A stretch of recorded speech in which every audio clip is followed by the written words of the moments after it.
அடிமுதுகு வலியில் துவண்டிருந்தது. வயிற்றின் அசைவுகள் குழந்தை வெளிவருவதற்கான இறுதி முயற்சியில் உயிரை கரைத்து கொண்டிருந்தன. வலியை நீட்டியோ நிமிர்ந்தோ அனுபவிக்க இயலாத வண்ணம் இடது கை சிறைப்படுத்தப்பட்டு குளுக்கோஸ் ஏறிக்கொண்டிருந்தது. டெட்டனஸ் ஊசி செலுத்தப்பட்ட இடம் வலியால் கடுத்தது. வாழ்வு நிம்மதியானது என்ற மாயைக்குள் முழுதாக தன்னை ஒழித்து கொண்ட பரபரப்பில் இயங்கியது அந்த பிரசவ வார்டு.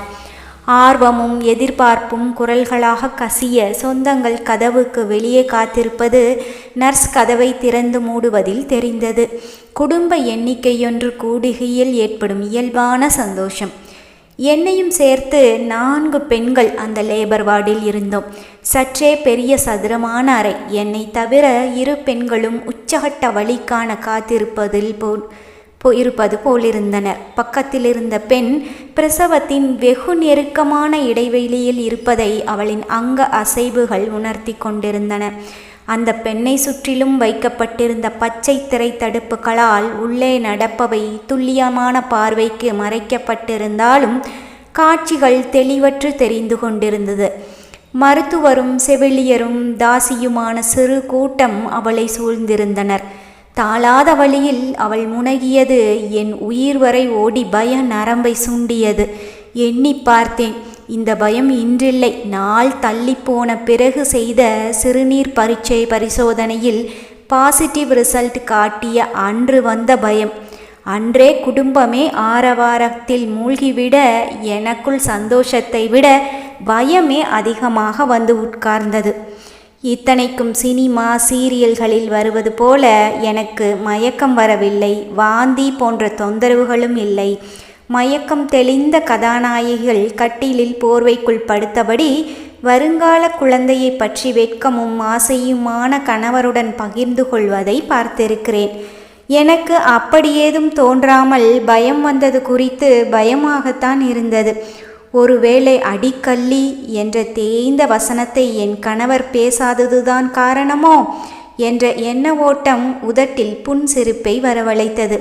கர்ப்பவதி புள்ளத்தாச்சி என்ற வார்த்தைகளின் புனிதம் ஜீன்களின் வழியாகவும் சமுதாய கற்பித்தல்களாலும் என்னுள் கடத்தப்பட்டிருந்தாலும் எதிர்ப்படும் கர்ப்பவதிகளின் மனநிலை குறித்த ஆராய்ச்சி என் மனதில் அனிச்சையாக ஓடிக்கொண்டே இருந்தது. என் நாத்தனாரின் பிரசவம் குறித்து பேசும்போதெல்லாம் என் மாமியார் என் பொண்ணு செத்துதான் பொழைச்சா என்றது வேறு பயத்தை அதிகப்படுத்தியது. பொண்ணுக்கு பிரசவங்கிறது மறுஜென்மம்தான் என்றாலும் இந்த நவீன மருத்துவ யுகத்தில் என்று டிவியில் பேசிக்கொண்டே போகும் மகப்பேறு மருத்துவரின் முதல் வரிகளோடு மனம் நின்று போனது. பெரிய வயிறுடைய பெண்கள் அடுத்து வரும் மாதங்களில் பூத்துவாளைக்குள் குழந்தையை இறுக்கியபடி நடப்பதுதான் சற்று ஆறுதலாக இருந்தது. இப்போது எனது பழக்க வழக்கங்கள் கூட மாறியிருந்தது. முன்பெல்லாம் கோபம் வரும்போது சாப்பாட்டில்தான் அது வெளிப்படும். ஆனால் இப்போது கோபம் கிளம்பும் போதே சமாதானப்படுத்தப்படுதலின் சலிப்பு தான் வந்தது. சாப்பாட்டில் கோபத்தை காட்டாதே, இப்போ நீ 2 உயிர் எல்லோரும் சொல்லும்போது பயம் இன்னும் கூடி போனது. வாரிசு ஏக்கத்தை கண்களில் சுமர்ந்திருந்த கணவரிடம் வயிற்றுச் சுமையை தள்ளி போடும் என் எண்ணம் அரங்கேறாமலேயே அஸ்தமித்து போனதில் வயிறு மேடிட துவங்கியிருந்தது. வெளிப்படுத்தியிருந்தால் மட்டும் என்ன நடந்திருக்கும்? சமாதானத்தின் இறுதியிலோ அல்லது சண்டையின் இறுதியிலோ வயிற்றுச் சுமை கட்டாயமாக்கப்பட்டிருக்கும். என் சமவயது பெண்களின் குழந்தை பேற்றை தள்ளி போட்டவர்கள், குழந்தை தரிப்பதற்காக மருத்துவ ஆலோசனையில் இருப்பவர்கள், இன்னும் திருமணமாகாதவர்கள், இவர்களோடு என்னை ஒப்பிடுவதில் என்னுடைய தாய்மை பேறு குறித்து என் அம்மாவுக்கு பெருமைதான். தனது மகள் பெண்ணாக பிறப்பெடுத்ததை பூர்த்தி செய்துவிட்டாள் என்ற நிறைவுடனேயே இந்த 10 மாதங்களும் வளைய வந்திருக்கிறாள் அவள். என் மனதை வெளிப்படுத்தி இருந்தால் முதலில் ஆச்சரியம்தான் வந்திருக்கும் அம்மாவுக்கும். இப்படி கூடவா யாராவது நினைப்பாங்களா என்பாள். பிறகு நிச்சயமாக மருமகனின் கட்சிக்கு தாவி விடுவாள். 3ஆம் மாதம் வீட்டுக்கு அழைத்து வருவது, 5ஆம் மாதம் மருந்து கொடுப்பது என நேரங்கள் நெரிசலாக கடந்து கொண்டிருந்தது. துருத்தலான வயிற்றை ஆசையாக வருடி புலங்காங்கிதம் அடையும் கணவருக்கு இப்போதெல்லாம் வயிற்று குழந்தையை தவிர்த்து என்னிடம் பேச விஷயங்களற்று போனது. தடுப்பூசிகள், ஸ்கேன், ரிப்போர்ட் இவைகளோடு மாதாந்திர செக்கப் முடிந்து மருத்துவர் அறையிலிருந்து வெளியே வரும்போது எனது திகில் நிறைந்த கண்களை பார்த்து பதறும் கணவரிடம் பேபி நல்லா இருக்காம் என்ற வார்த்தைகள் அவரை திருப்திப்படுத்த போதுமானதாக இருந்தது.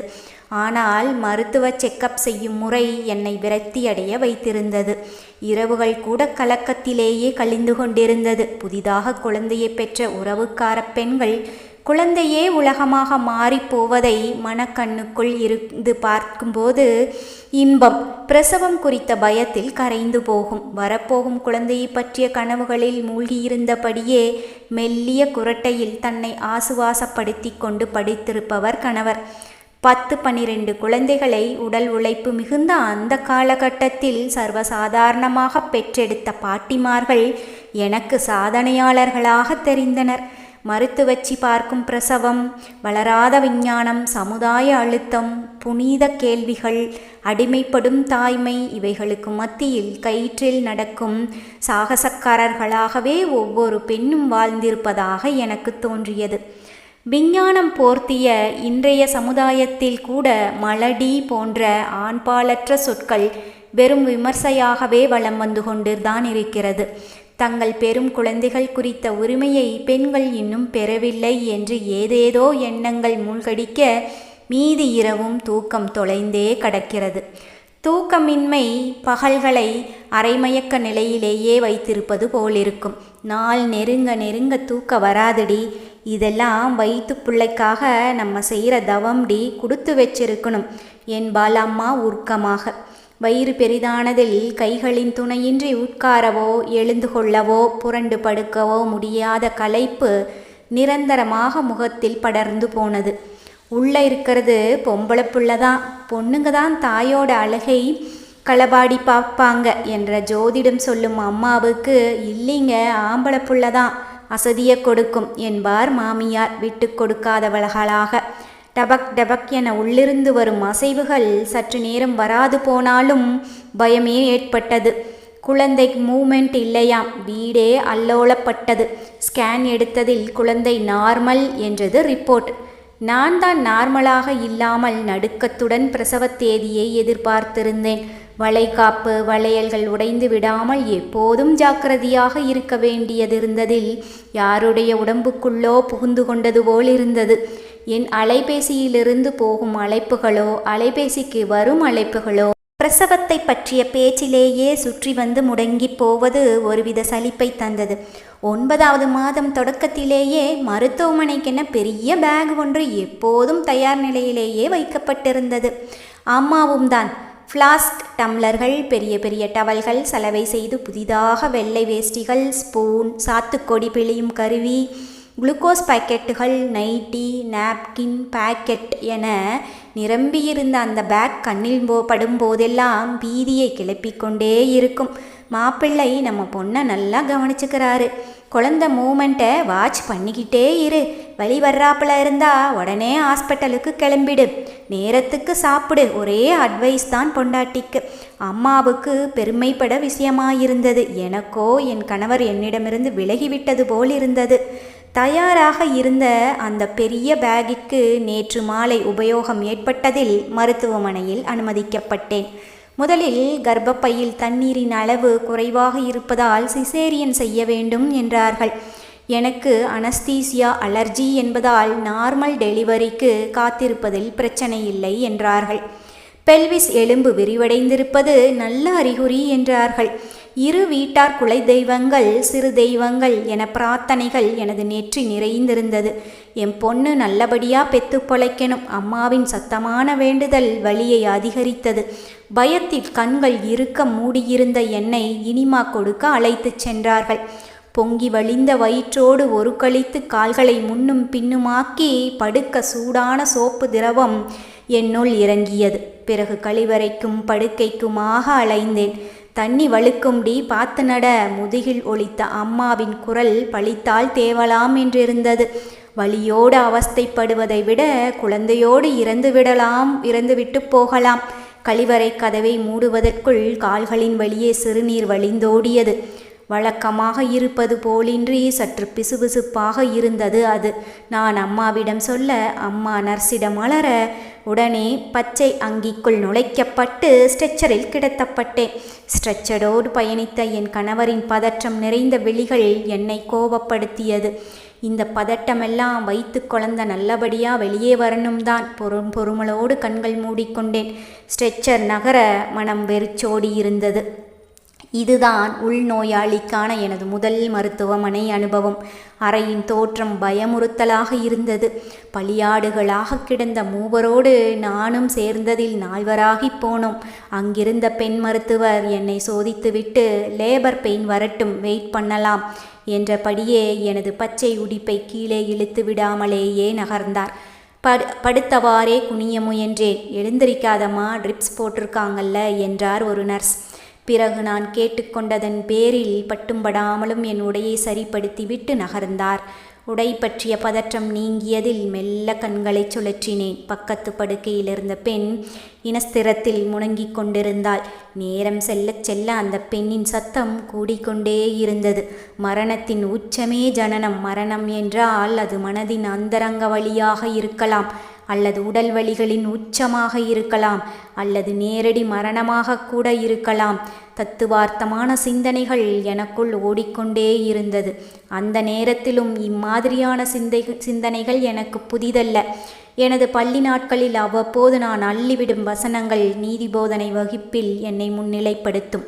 11ஆம் வகுப்பு படிக்கும்போதே ஒரு முறை நீதிபோதனை டீச்சர், உன் வயசு 60 என்று கிண்டலடித்தார். பக்கத்து படுக்கை பெண் வழியில் எனக்கு சீனியர். அவள் அனுபவிப்பதையெல்லாம் இன்னும் சற்று நேரத்தில் நானும் அனுபவிக்க வேண்டும். வாழ்க்கையின் உச்சகட்டம், வலியின் உச்சகட்டம்.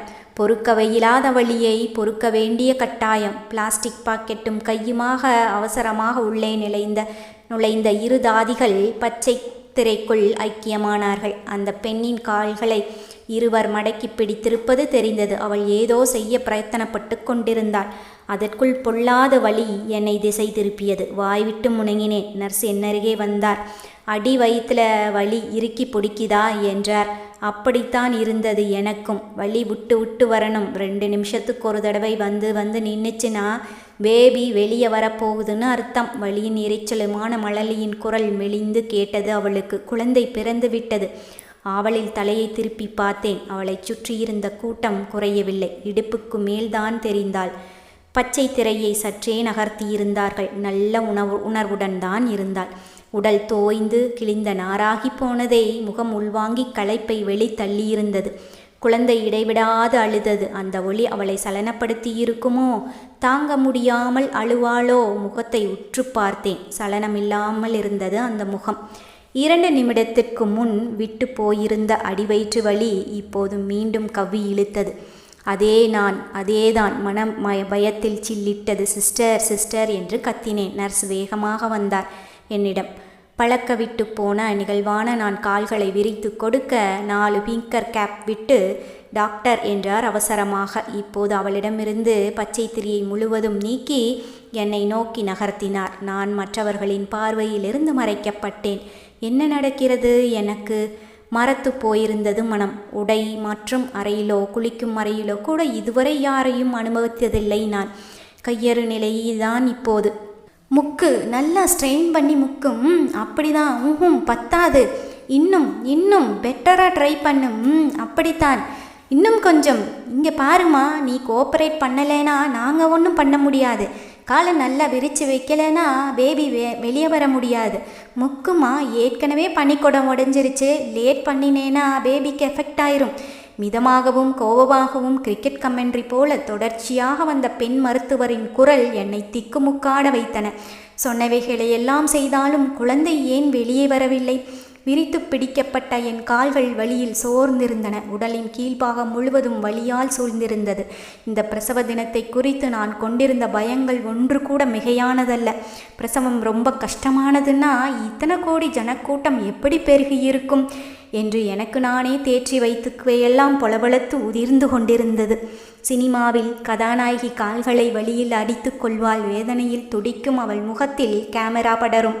நேரம் வீறிட்ட மழலை ஒளி. எல்லா பின்னணி இசைகளையும் நிறுத்திவிட்டு தியேட்டர் முழுவதும் எதிரொலிக்கும். வழிகளை மறந்து கதாநாயகி குழந்தையை வாரி அணைத்து கொள்வது என மனக்கண்ணில் ஓடியது. என் பெரியப்பாவின் மகள் குழந்தையை பிரசவித்த போது அவளை பார்க்க போயிருந்தேன். அப்போது எனக்கு திருமணமாயிருக்கவில்லை. அவளது ஒரு நாள் வயதுடைய குழந்தையை என் பெரியம்மா கைகளில் ஏந்தியிருக்க அக்கா அவஸ்தையாக என்னை பார்த்து சிரித்தார். இப்போதுதான் அந்த சிரிப்பின் அர்த்தம் எனக்கு புரிந்தது. வலிகளின் உச்சத்தை வென்று வந்த வேதனை சிரிப்பு அது. நான் உங்கள் அம்மாவை பெத்தெடுத்து உங்கள் தாத்தானும் கூட 2 நாளைக்கு பிறகுதான் தெரியும். கூட்டு குடும்பத்தில் இருந்தா என் அம்மாச்சி 8ஆவதா பெற்றிருந்த என் அம்மாவை பற்றி பேசியது இந்த நேரத்திலும் நினைவிற்கு வந்து ஆச்சரியப்படுத்தியது. அப்படித்தான், இன்னும் ஒரு தடவை, அவ்வளோதான், குட். பேசிக்கொண்டே இருந்த மருத்துவர் திடீரென்று வெகு உன்னிப்பானார். உடல் முழுவதும் வலி ஆக்கிரமித்த நேரம். என்னுள்ளிருந்து ஏதோ உருவப்பட்டது போன்ற உணர்வு. உடலை அசைக்கவியலாத நிலையில் பார்வையை மட்டும் திருப்பினேன். மருத்துவரின் கைக்குள் உடலெங்கும் வெள்ளையும் சிவப்புமாக படிந்திருந்த அந்த சின்ன சிறு உருவம் குறித்து மூளையில் உரிக்க எனக்கு சில நொடிகள் பிடித்தது. விடுதலை, விடுதலை. மௌனமாய் பாடியது மனம். வீறிட்டு அழுத குழந்தையை ஏந்தி கொண்டு நகர்ந்தார் ஒரு நர்ஸ். குளிப்பாட்ட சென்றிருப்பாராக இருக்கும். எனது பெட்டியில் தொங்கிக் கொண்டிருந்த எனது கேஸ் வீட்டின் குழந்தை பிறந்த நேரத்தை பதிவு செய்தனர். ஒரு நர்ஸ். எனக்கு என்ன நடக்கிறது என்பது எனக்கே தெரியாத நிலை. நேரடி வலியின் வீச்சு நின்றிருந்தாலும் உடல் முழுக்க வலியும் உதிரமுமாக அவஸ்தை கூடியிருந்தது. தாதி ஒருத்தி அடிவயிற்றை மசாஜ் செய்வது போல அமுக்கியதில் வயிறு வலித்தது. என் வலியோ அவஸ்தையோ சட்டை செய்யாதவர்களாய் கடமையே கண்ணாக இருந்தால் அந்த தாதி இறுதியாக கட்டி கட்டியாக உதிரம் நிறைந்த வாளி என் படுக்கைக்கு கீழிருந்து அகற்றப்பட்டது. உதிரிப்போக்கு நாப்கின் வைக்கப்பட்டது. இரத்தக்கரை படிந்த எனது நீல அங்கில் போன்ற உடை நீக்கப்பட்டு தயாராக வைக்கப்பட்டிருந்த எனது நைட்டி அணிவிக்கப்பட்டது. என்னிடமிருந்த சகலமும் என்னிலிருந்து பிடுங்கப்பட்டு முற்றிலும் மற்றவர்களுடைய கட்டுப்பாட்டில் இருந்த எனக்கு கையில் என்னவோ கட்டப்பட்டது. திரும்பி பார்த்தேன். சின்ன டோக்கன். எனக்கும் பேபிக்கும் 3ஆம் எண் டோக்கன். குழந்தை மாறிவிடாதிருக்க பூஞ்சையாய் கிடந்த தேகத்தை 2 பேராக சேர்ந்து மெதுவாக ஸ்ட்ரெச்சருக்கு மாற்றினார்கள். ஊன்சத்தற்ற உடல் போல சக்கையாக உணர்ந்தேன். ஸ்ட்ரெச்சர் லேபர் வார்டை விட்டு வெளியே நகர்ந்தது. யாரையும் பார்க்க ஆவலின்றி கண்களை மூடிக்கொண்டேன். ஆதரவாக அம்மா தலையை கோதுவது தெரிந்தது. சின்ன விசும்பல் சத்தம். அம்மா அழுகிறாள் போல. ரொம்ப கஷ்டப்பட்டுட்டா என் பொண்ணு. அவளின் வாய் முணுமுணுத்தது. கணவனின் விழிகள் குழந்தையை தேடியிருக்கும். ஸ்ட்ரெச்சரின் வீல்கள் வளைந்தன. அறைக்குள் நுழைகிறேன் போலும். சுடுநீரில் துடைக்கப்பட்ட உடலும் இதுவரை அனுபவித்த வலியும் தூங்க வேண்டும் என்ற உணர்வை உண்டாக்கியது எனக்கு. அம்மா அழைத்து கொண்டிருந்தாள். பிரயத்தனப்பட்டு லேசாக விரித்து பார்த்ததில் சூழ்ந்திருந்த அனைவரும் வேற்று கிரகவாசிகளாய் தெரிந்தனர். அல்லது நான் தான் இறந்து வேற்று கிரகத்திற்கு வந்து விட்டேனா? எதுவுமே விளங்கவில்லை. சமுதாயமானது தாய்மையை புனிதப்படுத்தி பெண்களை வாய்மூடி மௌனமாக்கி மிகச்சரியாக காய்களை நகர்த்தி மாறாத வெற்றியை தக்க வைத்து கொண்டு வந்து கொண்டிருக்கிறது. அதன் மிகச் சபிமான பழி நான் என்று கருப்பு அங்கியோடு கோட்டில் வாதிடும்போதுதான் எழுதப்பட்டது. சிறு அசைவு கூட எனக்கு சாத்தியப்படவில்லை என்பதை அப்போதுதான் உணர்ந்தேன். ஏன் இவ்வளவு கும்பல்? எல்லோரும் கிளம்புங்க. அதட்டியபடியே உள்ளே நுழைந்த நர்ஸ் அதே அதட்டலோடு, எழுந்திரிமா, பேபிக்கு பால் கொடுக்கணும் என்றார். தலையணையில் சாய்ந்து அமர வைக்கப்பட்டேன். குழந்தையை மார்போடு ஏந்துகையில் வலுவின்றி கை நடுங்கியது. அம்மா உதவினாள். நீங்கள் நகருங்கம்மா, அவளுக்கு பழகிக்கிடணும். நர்ஸ் வெகு இயல்பாக குழந்தையை தூக்கி என் கைகளில் வைத்தாள். அவள் சர்வீஸ் என்னை போல் 1000 பேரை பார்த்திருந்த அனுபவம் அதில் தெரிந்தது. இங்கே பாருங்கம்மா, இத்தனை மாதம் சுமந்தது பெருசில்லை, பெத்ததும் பெருசில்லை, வளர்க்கறது தான் பெரும்பாடு. குழந்தைக்கு சரியான நேரத்தில் பால் கொடுக்கணும். பசினாலும் அதுங்க அழுவும், எறும்பு கடிச்சாலும் அழும், வயிற்று வலிச்சாலும் அழுகைதான். பேபி எதுக்காக அழுகுதுன்னு நமக்கு தான் தெரியணும். அழுவாமல் தூங்கிக்கிட்டே இருந்தாலும் அப்படியே விட்டுடக்கூடாது. எழுப்பி விட்டு பால் கொடுக்கணும். பால் கொடுக்கும்போதே கூட அதுங்களுக்கு தூக்கம் வந்துடும். வாயை வைக்க தெரியாமல் அல்லாடுங்க. பால் மூக்குல ஏறிக்காமல் கவனமாக இருக்கணும். ஒப்பிப்பது போல சொல்லியபடியே நைட்டியை விளக்கினாள். இப்போது உடலின் மேல் பகுதி என் கட்டுப்பாட்டிலிருந்து விளங்கியது. சிறிய சதைவில் கோடு போலிருந்தது அதன் வாய். குழந்தைக்கு என்ன செய்ய வேண்டும் என புரியவில்லை. எனக்கும் என்ன செய்ய வேண்டும் என விளங்கியவில்லை. நர்ஸின் அனுபவம் வென்றதில் குழந்தை வீறிட்டு எதையோ சப்பிவிட்டு தூங்கி போனது. நர்ஸ் கிளம்பிய பிறகு அப்படியே மருமகன் மாதிரியே இருக்குதுடி புள்ள என்றாள் அம்மா. அதுவரை தான் நினைவிருந்தது. பிறகு நானும் தூங்கி போனேன். யாரோ எழுப்பியது யுகங்களை கடந்து மீண்டது போலிருந்தது. புள்ளைக்கு பசி வருது, பால் குடுமா என்றாள் அம்மா. கண்களை திறக்க முடியாத அசதி குழந்தையை என் அருகே படுக்க வைத்தாள். கண்ணை திறந்து பார்த்து பால் குடுடி, மூக்குல ஏறிக்கும். திறக்க முடியாதிருந்தா கண்களை யாருடைய வருகையோ திறக்க கட்டாயப்படுத்தியது. இரு வீட்டு ஆட்கள், தோழர்கள், அக்கம் பக்கத்தார் என யாராரோ வந்தபடியே இருந்தார்கள். பால் கொடுத்தா கூட கூப்பிடுறேன். அம்மா சமாதானப்படுத்தும் போது அவங்கள அப்படியே போகச் சொல்லுமா, நான் தூங்கணும் என்று சொல்ல தோன்றியதை அடக்கி கொண்டேன். ஆண் உறவினர் மருத்துவமனை செலவு கணக்கு கேட்பதும், பெண்கள் அறையை நோட்டமிடுவதும், பிறகு குரலை தலைத்து கொண்டு பால் இருக்குமில்ல என்று கேட்பதும் எரிச்சலாக இருந்தது. எல்லோரும் வெளியே போய் தொலைங்க என்று கத்த வேண்டும் போலிருந்தது. அம்மா கைத்தாங்களாக பிடிக்க செருப்பணிந்த கால்களுடன் ட்ரெஸ் ரூமிலிருந்து வெளியே வந்தேன். அதற்குள் யாரோ வந்திருந்தார்கள். அப்படியே செலுப்பை கலற்றி அடித்து விடலாமா என்று தோன்றிய எண்ணத்தை கஷ்டப்பட்டு உள்வாங்கிக் கொண்டேன். அத்துமீறி அலுப்பில் சற்று கண்ணயரும் அம்மாவை அங்கிருந்து டிவி ரிமோட்டில் தூக்கி அடிக்க வேண்டும் போலிருந்தது.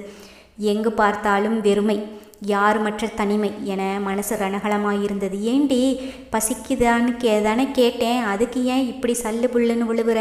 அம்மாவுக்கு சமயங்களில் கோபம் வந்துவிடும். தூங்கும் தனது வாரிசை பார்த்து கொண்டே இருப்பதும் பார்க்க வருபவர்களை கவனித்து கொள்வதுமாக என் கணவரின் நேரங்கள் பிஸியாகவே கழிந்ததில் 3 நாட்கள் கடந்தது.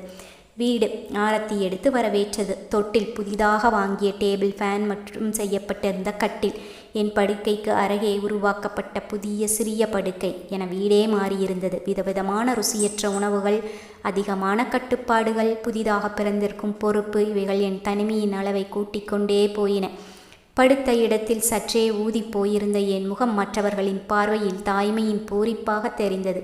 ஆஸ்பத்திரிக்கும் வீட்டுக்கும் அலைந்த கணவர் பொறுப்பை மாற்றிவிட்ட திருப்தியில் குழந்தைக்கான விளையாட்டு சாமான்களை சேகரிக்கும் பணியில் தன்னை ஈடுபடுத்தி கொள்ள அம்மா குழந்தைக்கான சரவட்டணையில் மூழ்கி போனாள். குழந்தையை எடுத்து கொடுக்க, பால் குடித்த பிறகு தூளியில் போட, பத்திய சாப்பாடு சமைக்க, குழந்தையை குளிப்பாட்ட, உரை மருந்து ஊற்ற என அம்மா பிஸியாகிவிட சூழ்ந்து நின்ற தனிமை எரிச்சலை காட்டியதில் தொட்டதற்கெல்லாம் எரிந்து விழ ஆரம்பித்தேன். 1 வாரம் ஓடிவிட்டிருந்தது. குழந்தையை குளிக்க வைத்து என் நெருகை படுக்க வைத்தாள் அம்மா. நைட்டி ஜிப்பை இழுத்து விடுடி, புள்ளைய பெத்த மாறு, ஒத்தரு கண்ணு போல இருக்காது, திருஷ்டிப்பட்டு போச்சுன்னா பால் கட்டிக்கும் இயல்பாக சொல்லிவிட்டு அம்மா சமையலறைக்கு சென்று விட்டாள். கூச்ச சுபாவியான எனக்குத்தான் அதிர்ச்சியாக இருந்தது. புள்ள தூங்குதுன்னு பேசாமல் இருந்தாதடி, காலை சுண்டி விட்டு பால் கொடு, புள்ள பசி வந்துடும். கிச்சனிலிருந்து குரல் கொடுத்தாள் அம்மா. குழந்தையை பார்த்தேன். உடல் முழுவதும் பவுடர் வாசத்துடன் நெற்றியிலும் கன்னத்திலும் வைக்கப்பட்டிருந்த திருஷ்டி பொட்டுமாக தூங்கி கொண்டிருந்தது. திடீரென்று ஏதோ நினைத்து கொண்டாற்போல் தூக்கத்திலேயே சிரித்தது. அம்மா சொன்னது நினைவுக்கு வந்தது. குழந்தையின் வலது உள்ளங்காலை மெதுவாக நிமிண்டினேன். எழுந்து கொள்ளவில்லை. திரும்ப திரும்ப சீண்டியதில் நான் படுத்திருந்த பக்கம் திரும்பியது. அதன் பிஞ்சு கை எதையோ தேடி அலைந்து பிறகு என் நைட்டியை பற்றி கொண்டது. குழந்தையை வாரி நெஞ்சோடு அணைத்து கொண்டேன். தலை நிற்காத புள்ளடி பார்த்து என்று அறைக்குள் நுழைந்தாள் அம்மா.